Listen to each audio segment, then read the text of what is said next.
Bangga bersarung mangga. Bismillahirrahmanirrahim. Assalamualaikum warahmatullahi wabarakatuh. Alhamdulillah, wassalatu wassalamu ala rasulillah, habibina sayyidina Muhammad ibn Abdullah wa ala alihi wa ashabihi wa mawala. Amma ba'd. Para perindu ridha Allah, para pecinta baginda Nabi Muhammad sallallahu alaihi wasallam. Alhamdulillah, kita saat ini berada di hari ke-17 di bulan mulia, bulan Ramadan. Sudah masuk separuh akhir bulan Ramadan. Semoga Allah menerima amal kebaikan kita di hari-hari yang lalu, mengampuni dosa-dosa kita, dan Allah mudahkan di hari yang akan datang dengan bermacam-macam kebaikan.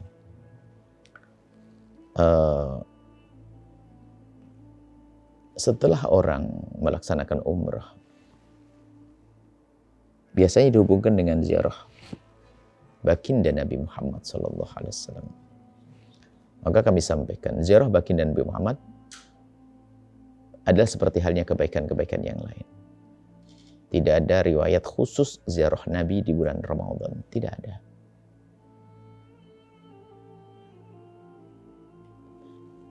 Akan tetapi, kita akan bahas tentang ziarah baginda Nabi adalah sebuah kemuliaan. Sehingga Imam Nawawi dalam kitab Adhkarnya menyebutkan bahwasanya ini adalah termasuk gurab, termasuk kebaikan. Ziarah baginda Nabi SAW. Ziarah kubur Rasulullah SAW. Yang perlu kami ingatkan, adanya sebagian orang yang mencoba membuat ragu orang untuk ziarah kubur baginda Nabi dengan mengangkat satu riwayat, la tushaddur rihalu illa thalathati masajid, masjidi hadza wa masjidil haram wa masjidil aqsa. Tidak boleh orang mengencangkan kendaraan, mengkhususkan bepergian maksudnya, kecuali ketiga masjid. Masjidku ini Masjid Nabawi, Masjidil Haram yang ada di Mekah, dan Masjidil Aqsa. Sebagian orang menggunakan hadis ini adalah untuk melarang orang ziarah kubur Nabi Muhammad SAW. Maka kami akan bawa kepada kisah ziarah kubur secara umum. Yang semula Nabi melarang, setelah itu ala fazuruha, kemudian ziarahilah kubur. Fa innaha tudzakirukumul akhirata, karena ziarah kubur mengingatkan kita akhirat. Ini siapa saja diperkenankan ziarah kubur. Lalu kenapa kok menjadi tidak boleh ziarah kubur baginda Nabi? Ya kan aneh. Jika semua kubur saja boleh kita kunjungi, Nabi Muhammad tentu sangat boleh. Belum lagi adalah luapan kasih dan cinta yang selama ini terpendam di hati untuk ziarah kubur dengan catatan tidak melakukan keharaman di kubur tersebut. Sah. Tanda kerinduan. Adapun la tushaddur rihalu illa thalathati masajid, mengkhususkan kendaraan bepergian kecuali ketika masjid, ini bukan berarti selain itu dilarang. Artinya bukan berarti selain pergi ketika masjid dilarang. Enggak masuk akal larangan itu. Kenapa? Kalau itu larangan berarti kita nggak boleh syaddur rihal untuk silaturahmi, saudara, dan sebagainya. Akan tapi ulama memahami hadis tersebut itu adalah bukan bab ziarah kubur, bukan. Nggak ada hubungan dengan ziarah kubur. Akan tapi dalam riwayat tersebut membicarakan tentang urusan pergi ke masjid-masjid. Sebab dalam bahasa Arab itu antara mustathna dan mustathna minhu itu harus ada. Selagi bisa disamakan harus sama dong. Tidak boleh datang ke kamar ini kecuali Ahmad sama Zaid sama Ali. Berarti yang dilarang siapa? Ya manusia, bukan kucing. Kalau kucing kan jadi aneh. Jadi antara yang diizinkan dan yang sebelum yang dilarang harus sama. Tidak boleh datang ke kamar ini kecuali Ahmad, Zaid, dan Ali. Berarti Umar, Bakar, Aziz itu yang nggak boleh. Bukan kucing. Sebab semua boleh datang kecuali 3 orang ini. Seolah-olah begitu. Semua dari manusia boleh datang. Nggak boleh. Semua binatang boleh datang kecuali Ahmad, Zaid, Ali. Kan kurang aja. Jadi harus sesuai. Maka la tusyaddu rihal ini begini dimaknai. Tidak boleh kita mengencangkan kendaraan, mengkhususkan bepergian untuk pergi ke masjid-masjid kecuali ketika masjid. Itu baru nyambung. Dalam rangka apa? Dalam rangka bernadar. Misalnya, aku nadar ingin sholat di Masjid Istiqlal. Istiqlal Jakarta jauh. Maka untuk memenuhi nadar kita tidak harus pergi ke Istiqlal. Pergi ke masjid manapun sama. Kecuali kita nadar ke 3 masjid. Aku nadar untuk sholat di Masjid Aqsa. Harus ke Masjid Aqsa. Atau yang pangkatnya lebih tinggi. Bisa diganti di Masjid Nabawi. Bisa diganti di Masjidil Haram. Tapi kalau sudah nadarnya di Masjidil Haram tertinggi, nggak bisa dibayar di tempat lain. Artinya kalau kita nadar di 3 masjid itu kita harus ke sana. Itu urusan nadar. Para ulama menjelaskan sih, bukan urusan larangan ziarah kubur Nabi SAW. Akan tapi di sana memang ada orang yang menjadikan ini hujah larangan ziarah kubur. Kami mohon ini harus berpikir kembali. Ziarah kubur tidak dilarang. Kalau kita pergi mengkhususkan ziarah kubur, tidak ada larangan mengkhususkan ziarah kubur. Seperti halnya tidak dilarang kita melakukan bisnis, ziarah, silaturahmi, dan sebagainya. Kita boleh ziarah kubur. Dan ziarah kubur adalah dianjurkan sunnah. Karena mengingatkan kematian. Apalagi di situ adalah baginda Nabi SAW. Jadi seperti itu. Maka ziarah kubur baginda Nabi adalah tidak ada hubungannya dengan amalan Ramadan. Akan tapi biasanya dihubungkan dengan umrah bagi yang sudah terlanjur umrah. Jangan sampai tidak ziarah Nabi Muhammad SAW. Dan memang ziarah Nabi bukan syarat rukunnya haji dan umrah. Akan tapi ketahuilah, ziarah kepada orang yang dicintai adalah syarat dan rukunnya cinta kepada Rasulullah SAW. Bagaimana mungkin lewat Nabi tidak salam? Bukankah mengucapkan salam dianjurkan, ziarah kubur dianjurkan? Seperti itu. Jadi kemudian kami himbau agar kita mengurangi perbedaan dalam hal ini. Kalau ternyata kalau Anda bertemu dengan orang yang tidak mau ziarah kubur Nabi Muhammad, tidak perlu Anda musuhi. Dia adalah umat Nabi Muhammad karena dia mendengar pemahaman yang seperti itu tadi. Tapi bagi Anda, ingat, ziarah Nabi, ungkapan kecintaan. Ada kisah orang-orang ziarah Nabi, banyak riwayat kisah-kisah ziarah Nabi. Ibnu Katsir sendiri meriwayatkan tentang orang ziarah kubur Nabi. Banyak ziarah kubur Nabi. Nah, yang perlu difahamkan adalah orang hanya ziarah kubur Nabi, nggak mau ziarah Masjid Nabawi. Itu aneh. Begitu juga surah ziarah kubur Nabawi, tidak mau ziarah. Nempel. Aku nggak mau ziarah kubur Nabi, padahal sudah sampai Masjid Nabawi. Aneh. Atau ingin ziarah kubur Nabawi, ziarah Nabi tapi ziarah kubur Nabawi. Sebab ziarah Masjid Nabawi ada riwayat tentang la tusaddu rihal masjid, keistimewaannya. Sudah dekat, kenapa tidak salam kepada baginda Nabi? Di sana ada yang mengatakan, nah ini ada pendapat. Boleh ziarah Nabi, boleh ziarah kubur Nabi, tapi sifatnya adalah ngikut ziarah masjid. Tapi kalau ziarah khusus Nabi tidak boleh. Lah ini dari mana yang demikian itu? Jadi ziarah khusus Nabi juga sah. Cuman ya nggak mungkin dong. Wong kubur Nabi adalah berada di dalam Masjid Nabawi. Itu hanya, kita tidak ingin membuat orang renggang di dalam persaudaraan gara-gara pemahaman-pemahaman semacam ini. Kami sampaikan, kalau ada orang nggak mau ziarah kubur Nabi Muhammad, urusan dia. Urusan hatinya dengan Nabi Muhammad. Nggak usah kita ikut-ikutan masuk ke dalamnya. Tapi yang ziarah kubur Nabi Muhammad atas dasar cinta. Dia juga ziarah Masjid Nabawi kok. Seperti itu. Baik, ini di bulan Ramadan ya. Semoga di luar Ramadan dan di bulan Ramadan. Jadi bukan kekhususan bulan Ramadan, tapi kaidah umum berkata, selagi di bulan Ramadan perbanyaklah kebaikan-kebaikan. Termasuk yang demikian itu.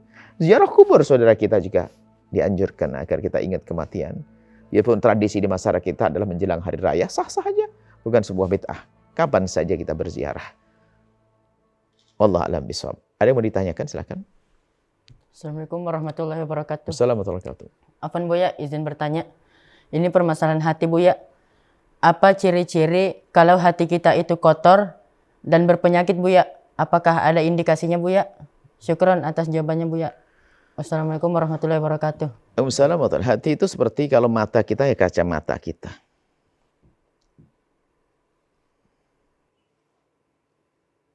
Kalau kacamata kita tuh gelap, melihat semuanya jadi gelap. Kacamata kotor, maka yang lain akan jadi kotor. Hati yang kotor akan melihat semuanya kotor. Melihat orang lain jadi jelek, semuanya hati yang kotor.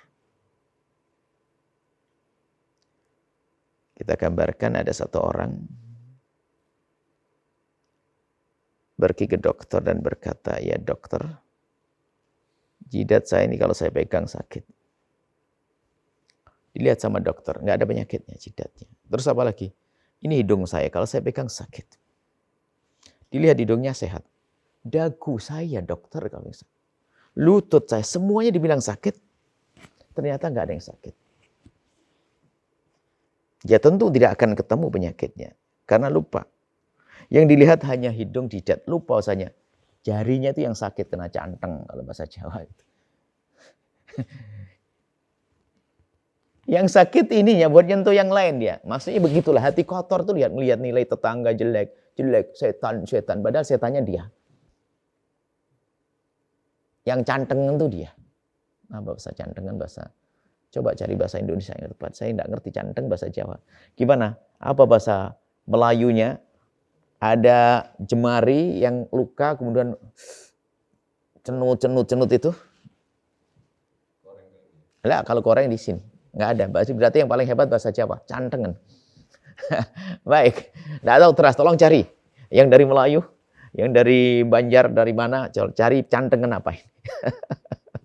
Masya Allah. Nah. Yang semacam itu.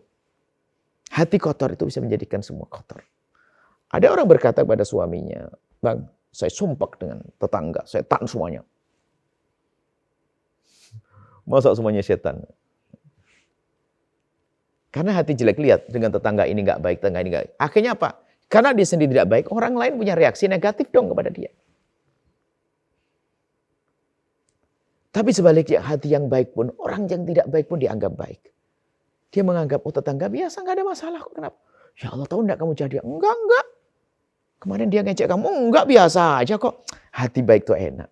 Itulah yang diajarkan Nabi. Hati bersih, hati memaafkan, hati melihat orang lain dengan pandangan kasih dan cinta. Tidak pernah merendahkan. Itu tugas kita, membersihkan hati.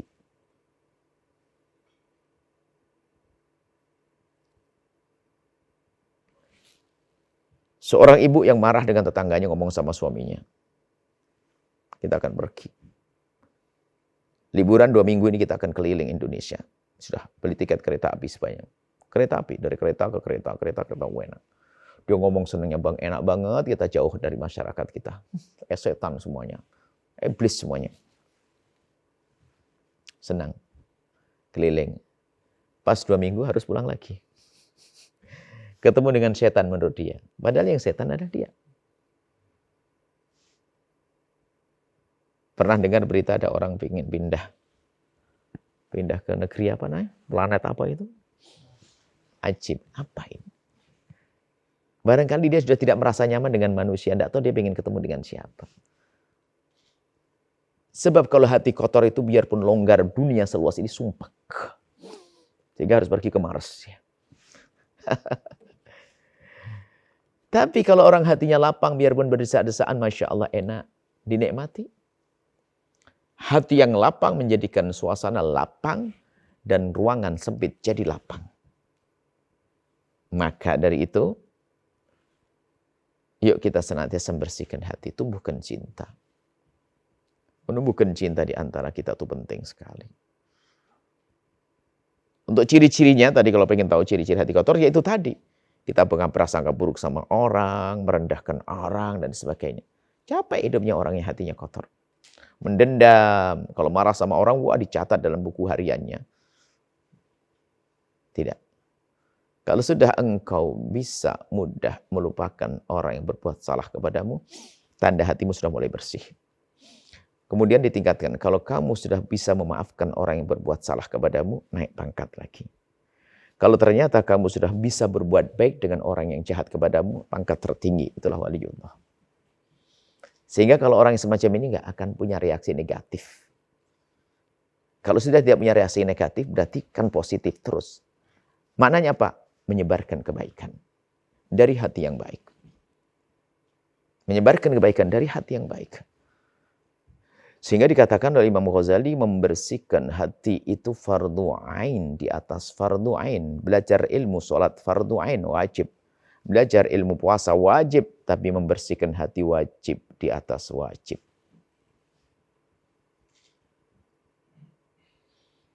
Tidak akan bisa jadi juru damai kecuali dia sudah damai. Tidak akan bisa menjadi juru damai kecuali dia sudah damai, hatinya damai. Tidak ada benci dendam. Ada sih benci akan tapi diperangi. Semua dari kita ada kok bibit-bibit benci, bibit-bibit dengki, bibit-bibit dendam. Ada selagi kita manusia, kita bukan malaikat. Jangan sok bersih hati deh, nggak berlaku. Kita perlu hakikat bersih hati. Artinya jangan mengatakan, oh aku bersih hati nggak akan dendam. Jangan, bohong. Kita tuh ada dendam. Cobaan kelebihan orang sukses adalah di saat ada dendam justru akan ditumpangi dengan kebaikan. Ibarat saya marah dengan dia, kurang ajar kepada aku, saya akan dendam. Saya dendam dengan dia, tapi langsung dia tumpangi dengan panjatan doa dan kirim hadiah. Tidak pernah punya reaksi negatif. Maka itu akan menjadikan hatinya kuat. Kalau masalah hati, dendam, marah, dengki ada. Semua dari kita ada. Lihat tetangganya sukses ada dengki. Temannya sukses pondok kita. Mungkin ustadz lagi kedengki pada ustadz sebelahnya. Oh ya Allah, kenapa dia sukses cepat banget santri. Dimaafkan, didoakan, bahkan malah bantu. Ngirim batu merah, ngirim ini. Itulah hebat. Orang-orang bisa memerangi kekotoran hatinya. Kalau tidak, hati yang kotor akan menyiksa dirinya. Hal-hal negatif akan mudah terjadi karena kekotoran hati. Maka betul kata Imam Ghazali, fardu ain di atas fardu ain. Ayo kita semua belajar membersihkan hati. Membersihkan hati maknanya bagaimana urusan kita dengan sesama itu. Kita bangun cinta. Kalau ada benci, kita lawan benci. Kita dengki, kita lawan. Kita dendam, kita lawan.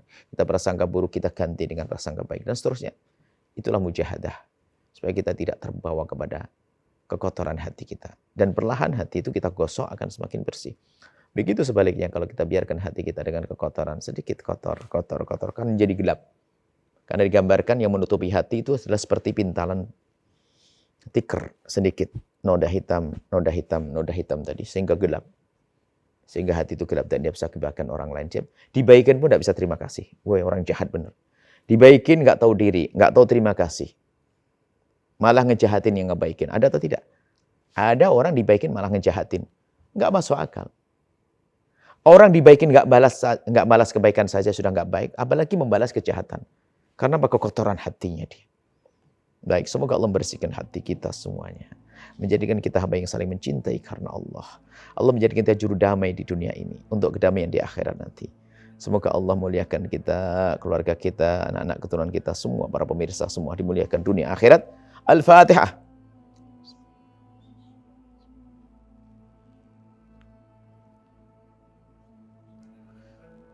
Terima kasih, mohon maaf. Assalamualaikum warahmatullahi wabarakatuh.